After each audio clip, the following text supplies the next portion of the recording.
কল। আজি ৰাতিপুৱা ভিডিঅ' এটা প্ৰস্তুত কৰিলোঁ আপোনালোকৰ বাবে। মইনো ফাৰ্মত কেনেকৈ কামবোৰ কৰোঁ বা ৰাতিপুৱা শুই উঠি প্ৰথম কামটো কি, কেনেকৈ ব্ৰইলাৰক দানা দিওঁ, পানী চাফা কৰোঁ বা পানী দিওঁ, অন্যান্য প্ৰায় আপোনালোকে মোৰ ভিডিঅ'ত চাই আহিছে ৰিলছ প্ৰকাৰে, কিন্তু আজি নিজৰ ভইচটো দিবলৈ চেষ্টা কৰিছোঁ।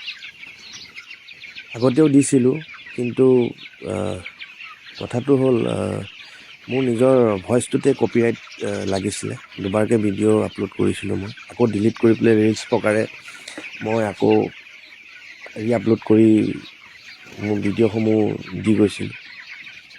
কিন্তু আজি আকৌ এবাৰ ভাবিলোঁ যে মই নিজৰ ভইচটো আকৌ এবাৰ দিওঁ, চেষ্টা কৰোঁ। সেইবাবে এনেকৈ আজি ভিডিঅ'টো প্ৰস্তুত কৰিলোঁ। চাই ভাল পালে আপোনালোকে লাইক, কমেণ্ট, শ্বেয়াৰ কৰিব। আৰু আহক চাওঁ।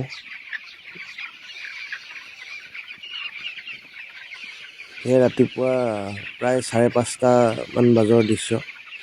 প্ৰথমে সোমাই মুৰ্গীবোৰক অলপ খেদি দিলোঁ, কিয় চুকত প্ৰায় তাহাঁতে ৰাতিপুৱা সময়ত থাকি অলপ ঠাণ্ডা ভাৱ এটাও পায়। লগতে মোৰ ভাইটি এজন আছিলে, তেওঁ মোক যথেষ্টখিনি সহায় কৰি আহে বা কৰে। মোৰ লগতে তেওঁ লগে লগে কাম কৰি আহে। এয়া তেওঁ ৰেকিং মাৰি গৈছে, মই অকণ খেদি গৈছোঁ। তাৰপিছত আকৌ মই ৰেকিং মাৰিম, তেওঁ মাৰিব। তেনেকৈ দুইজনে মিলি কামভাগ আগবঢ়াই যাওঁ।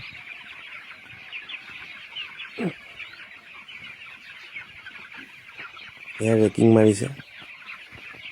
এতিয়া তাৰ আগতে সেই ওপৰত দেখিছে নহয় অলপ ফাঁক আছে, সেইখিনি আগত তিৰপাল ভাগ আমি খুলি লওঁ, তাৰপিছতে ৰেকিং মাৰোঁ। নহ'লে ব্ৰইলাৰ ফাৰ্মৰ ভিতৰত গেছ এটা থাকে, সেই গেছটো আঁতৰি নাযাব। সেইবাবে আৰু এইখন তিৰপালো উঠাব লাগিব, কিন্তু এতিয়া বৰ্তমান ঠাণ্ডা হৈ আছে। ৰ'দটো উঠালৈ ৰ'ব লাগিব। ৰ'দ উঠিলে তেতিয়া সেইখন তিৰপাল উঠাই দিম।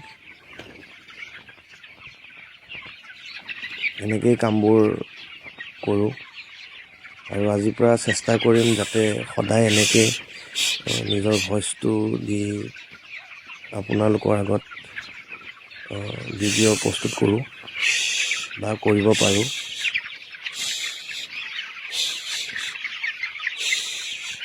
এনেকেই আমি কৰি যাওঁ।